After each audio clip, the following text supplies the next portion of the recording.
Chief of Staff of the Barbados Defense Force, Brigadier Carlos Lovell, Deputy Commissioners of Police, Mr. Irwin Boyce and Mr. Ian Branch, Assistant Commissioners of Police who complete the Senior Command Team, and other members of staff, Captain Jamal Samrodia, members of the press, digital, voice, television, and social media. A pleasant morning to all. It's good to see you here this morning. Welcome to the boardroom at the Barbados Police Service Police Headquarters. You were invited to attend and cover this press briefing hosted by the Commissioner of Police, Mr. Richard Boyce. And this morning's press briefing has been called to address the current crime situation in Barbados. I will now introduce to the podium Commissioner of Police, Mr. Richard Boyce. Thank you, Mr. Gabriel. I extend morning greetings to all assembled, and I hope that this interaction with members of the media, who we are welcome to see here this morning. This morning for us is one whereby we in the Barbados Police Service no doubt understand what is happening in the country in terms of the criminal behavior which we are experiencing. What has brought this to our attention and our interest is what has been occurring in the country for the past couple of weeks, but more so what occurred yesterday in the country. And I must say up front that the Barbados Police Service, and no doubt other law enforcement agencies, strongly condemns the reckless and barbaric acts of terrorism recently displayed in our streets, where high-powered firearms were discharged in broad daylight. Acts more akin to a war-torn nation under siege than a peaceful, law-abiding society.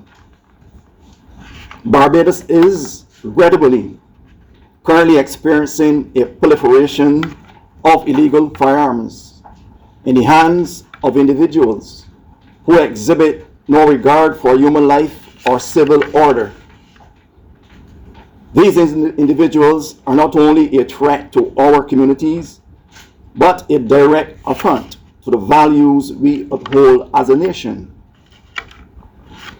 On Sunday afternoon, the 22nd of June 2025, four armed individuals brazenly rode into Nelson Street and Cave Hill St. Michael with high-powered firearms. With death and destruction on their minds, they discharged these weapons indiscriminately, causing extensive damage to buildings, vehicles, and taking one life, and wounding another person who remains hospitalized at the QEH, the Queen Elizabeth Hospital, at this moment.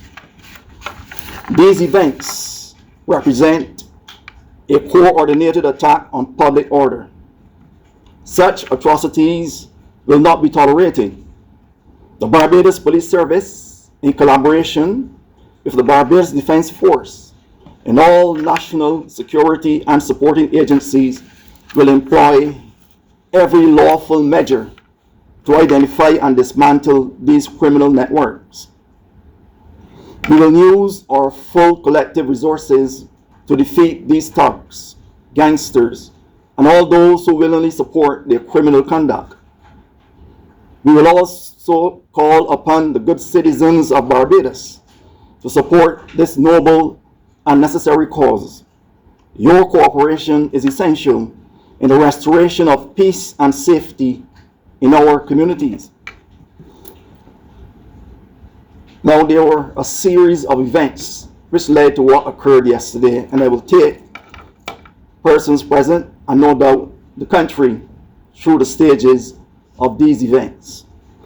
And first, the preliminary investigations reveal that the criminal chain of events began on Saturday, the 21st of June 2025. During a social event held at a nightclub in St. Lawrence Gap. A patron, in an effort to bypass mandatory security checks, handed an illegal firearm to a co-host of that event, an individual not subject to search, to keep in his possession. That co-host, in turn, transferred the firearm to another individual. When the patron attempted to retrieve the weapon, he was informed that it had already been handed over to someone else. Enraged by this, the firearm owner, along with others, went to the residence of the event co-host and opened fire on his residence in the early hours of Sunday morning. Subsequently, the firearm owner, supported by a group of friends believed to be members of a gang, initiated a series of retaliatory attacks targeting rival members known to frequent Nelson Street and Cave Hill areas. These were deliberate and coordinated acts of violence rooted in gang warfare. The unfolding events of the past 2 days should leave no doubt as to the gravity of the threat we now face. We are dealing with armed gangs warring against each other in public spaces and placing innocent lives at risk. This must strengthen our collective resolve, the collective resolve of all law-abiding citizens to support law enforcement in our national effort to uproot these criminal elements.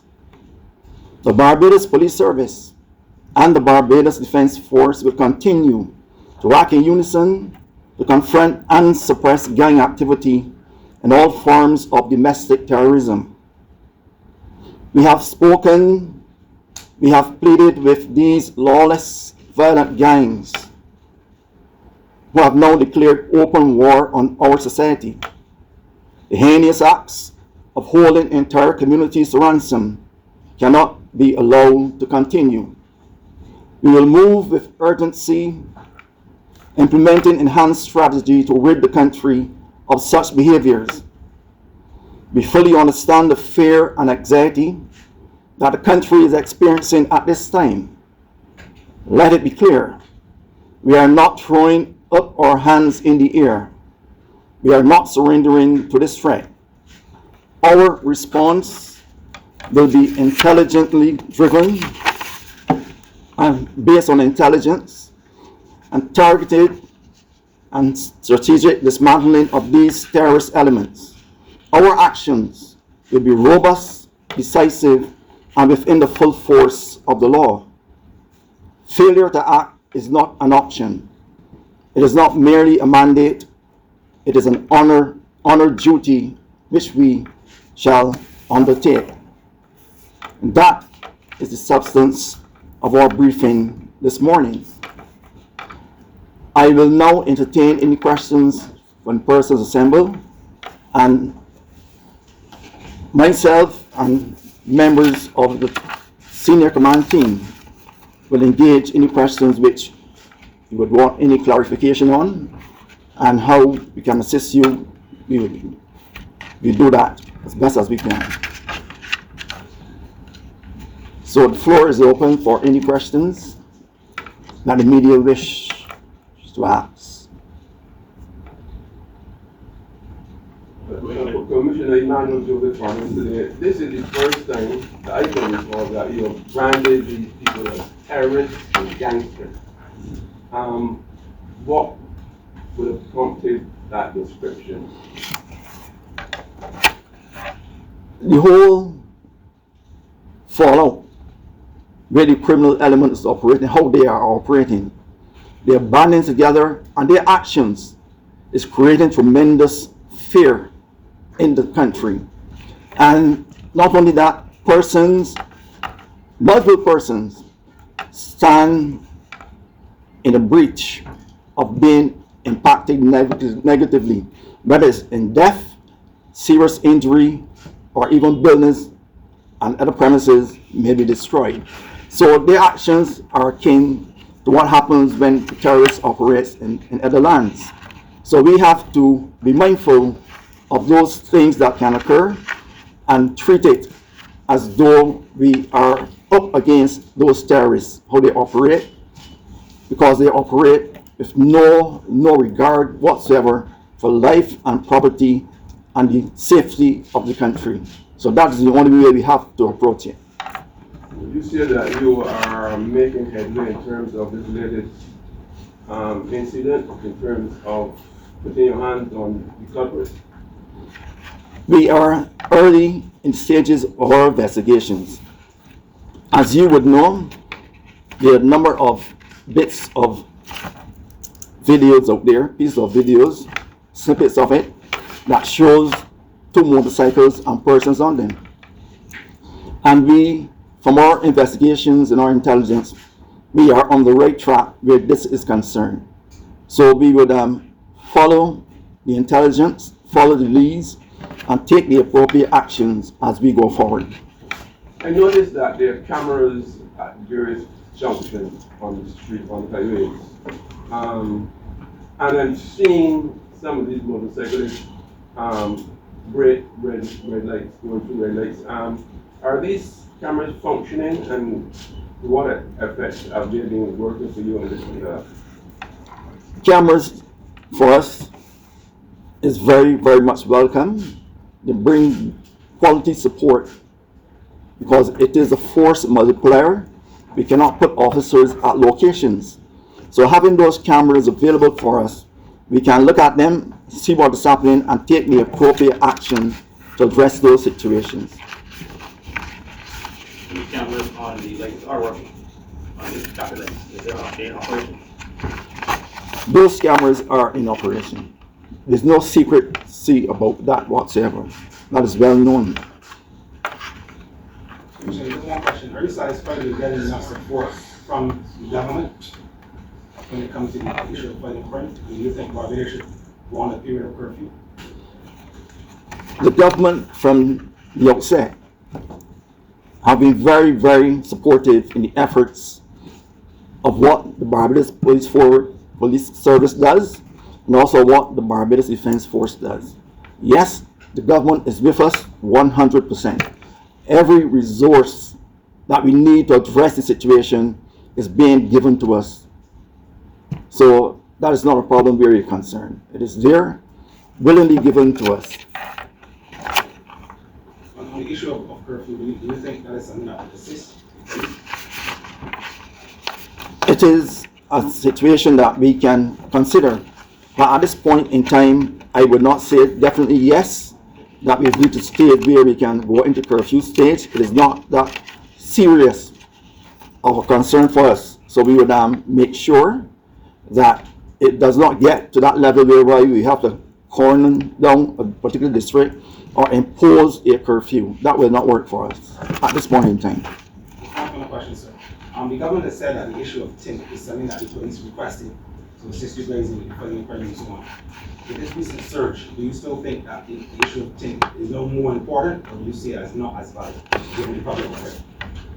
Tint for us is a necessity, very much needed for us, because the question of our physical well-being, the possibility that we could be injured if we go into a situation where we don't have no clear idea where we are going.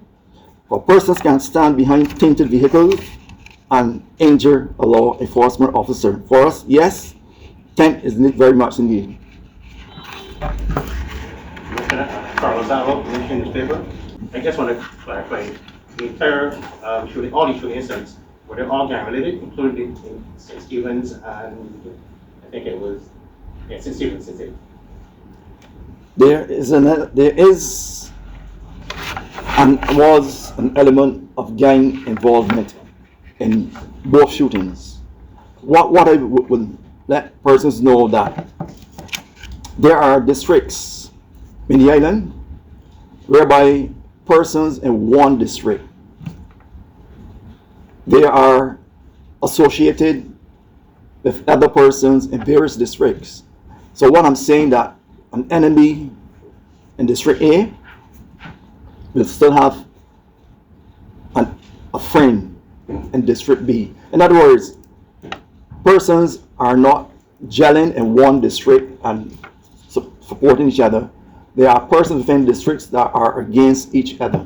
And this disparity or this concern in the districts are pushed. Persons are pushed from one district and are blending with persons in another district who are enemies in districts that they occupy. So you see this cross-border gelling with persons. That is what is playing out tremendously. And what we notice is that persons are willingly informing on their neighbors. So persons who are the enemies have the opportunity to come in and do these things. So it is these things that these situations which are playing out, which would cause certain criminal acts to occur, and making it much easier for the enemies to have their way in doing these attacks against persons. So we are well aware of that, and we are using from our intelligence perspective and also from our investigations to deal with each and every person who is involved in these types of situations.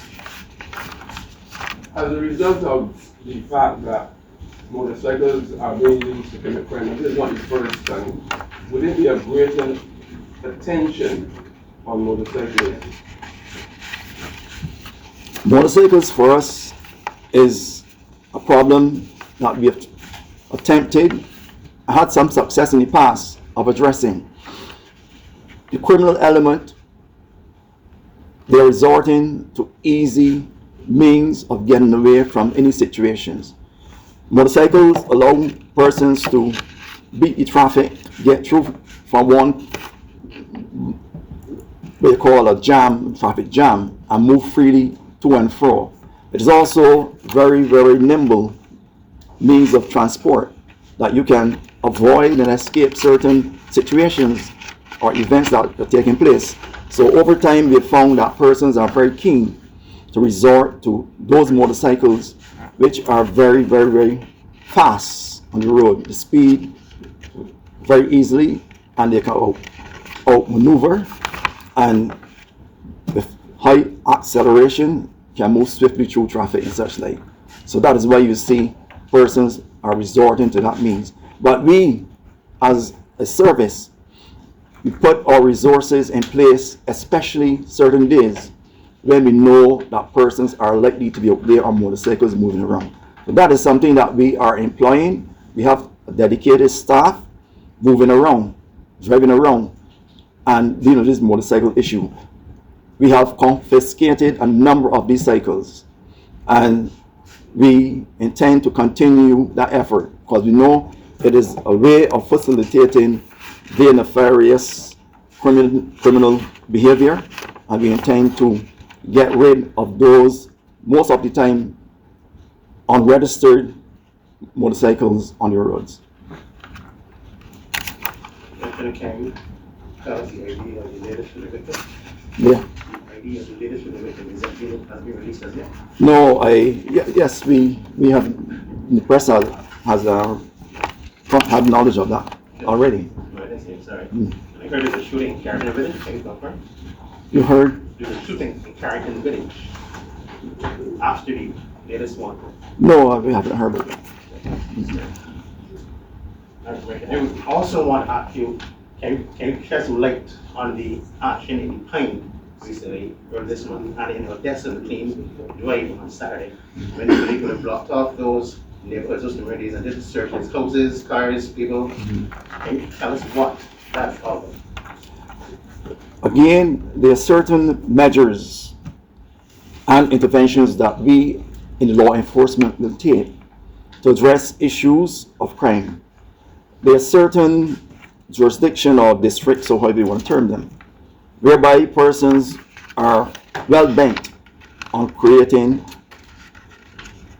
uncertainty for persons in terms of their safety, and also putting members of those districts in fear, and probably trying to prevent these things from occurring. But for us, we in the police service and in law enforcement community must take certain actions to address those problems. And one of the things which we have put in place and which you have alluded to, we have to maintain that presence in those districts.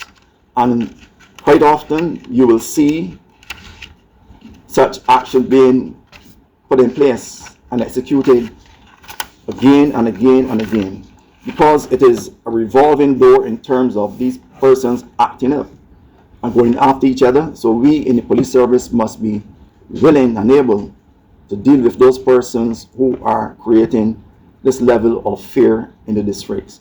So all these things we are mindful of, and we cannot pull back from what we are doing. It is a situation whereby we have to continue making these interventions in communities, dominating certain locations. And I must say that we are not targeting any one particular district or community. Wherever criminal falls, criminal activity is concerned that threaten the peace, security of persons, we have no choice than to intervene and bring these situations under control. And we will continue doing those types of interventions going forward. What are the public trust? Do you find that you're satisfied that the public is cooperating to the level that you require to help beat this criminal activity? Yes, we are satisfied with what the public is doing, but I must say that the more we get, the better for us. So we engage members of the public who, through various methods or means, would send information to us, come to us, and work with us. I must let you know that the majority of persons in Barbados are on the side of the law enforcement agencies in this country. And they too, more than anyone else, want to see our country living in peace and devoid of such criminal behavior. And that is how we are working. We have the public on our side, I must say. This has to be asked because we deal with guns. So we having high-powered weapons. Do you have any evidence that these are existing weapons, or these are weapons that have recently, over the past couple of years, entered the country? I cannot say whether or not they are recent or distant or whatever. We know for a fact, and the evidence shows they are weapons, but we are not in a position to say whether they are 2 years, 1 year, or a month. So that is for us. But the main thing we must not lose sight of is that firearms are weapons that can last for years, decades, century, and still function. So whether a weapon is a month or 6 years or whatever, it still has that ability to do tremendous damages negatively to persons within the society. Do you know if weapons are continuing to come into Barbados? Do you have any idea whether or not they're coming into Barbados? Yes, and for a simple reason is that so far, I don't think it may see it in the future, we have not set up any manufacturing businesses produce these weapons. So weapons will come in our countries in various means. So what is police doing about that? We, like any law-abiding citizen, and also like any police service, our remit is to stamp out all levels of crime, all uncivil behavior, and that is what we are doing. We are continuing on a daily basis to put measures in place to address the situations of possession of firearms. And our officers are there on a daily basis dealing with the situation, taking these guns out of the hands of the criminal element, and we will continue to do that. That is after they reach. Yes, after they reach. On their way I mean, they have to come through someplace. Courts. So that's why I'm trying to get at. What are you doing to help stop that? Our border agencies are doing the job and putting efforts in place to seize these weapons before they reach inland. That is an ongoing duty that they are undertaking.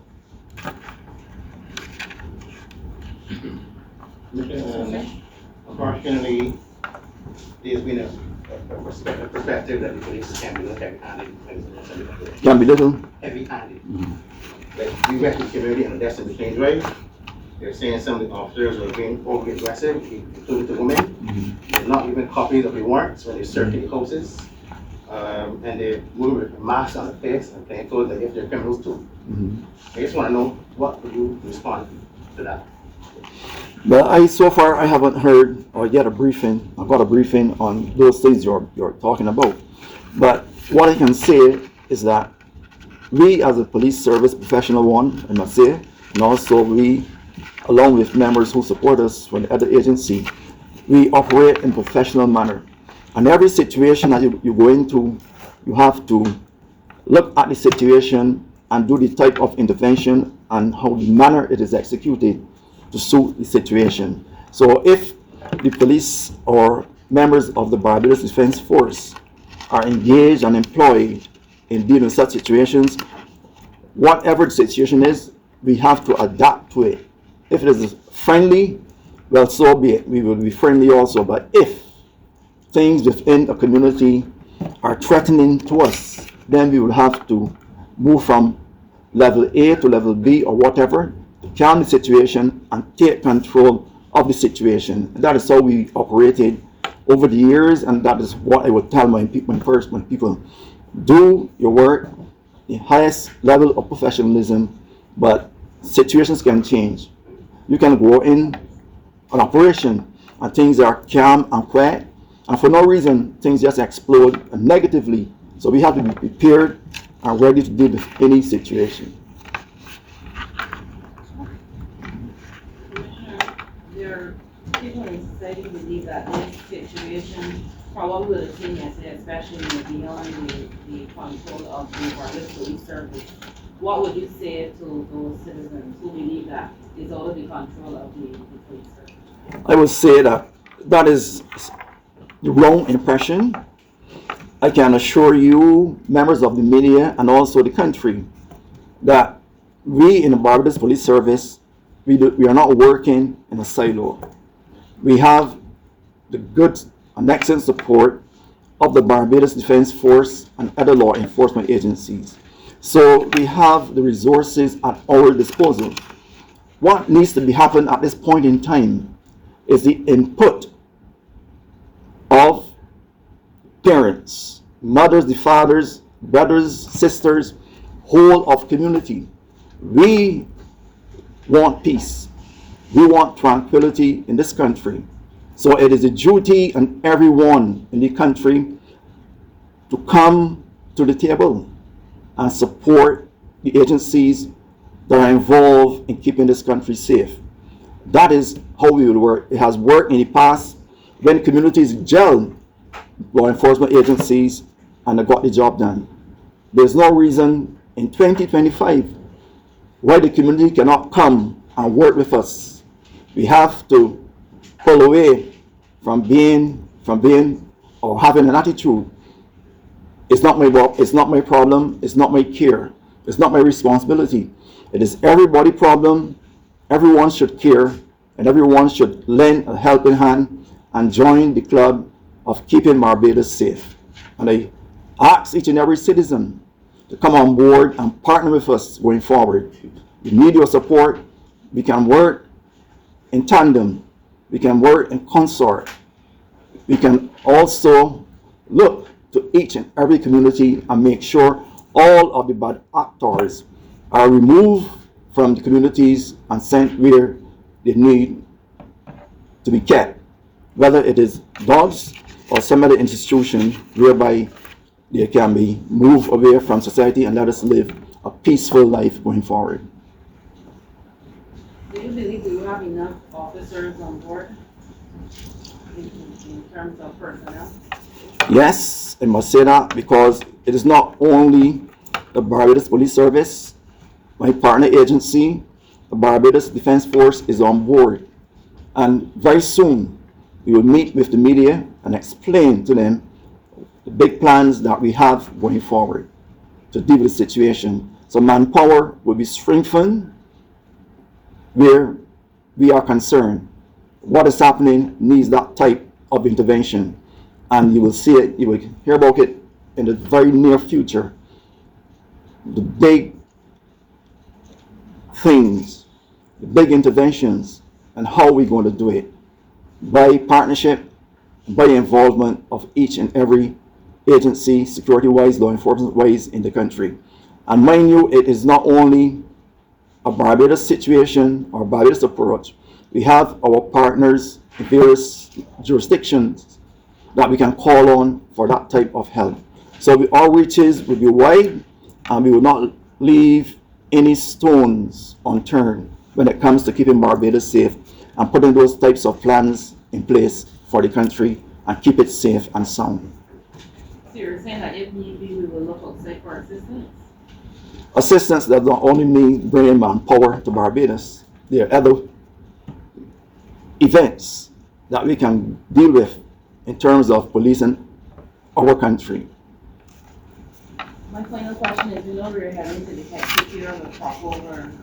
Are you, in terms of dealing with what's going on right now and preparing for the festivities, how's those plans coming along? Those plans are well advanced, I must say. We've been where we are now, we've been here already, I must say. It's not the first time that we have experienced such a situation, and we handled it well, put those measures in place, and came out winners at the end of it. So this situation lends itself to such an intervention and a result. So we are confident that we can address those situations and have the manpower on board to deal with anything that might arise going forward.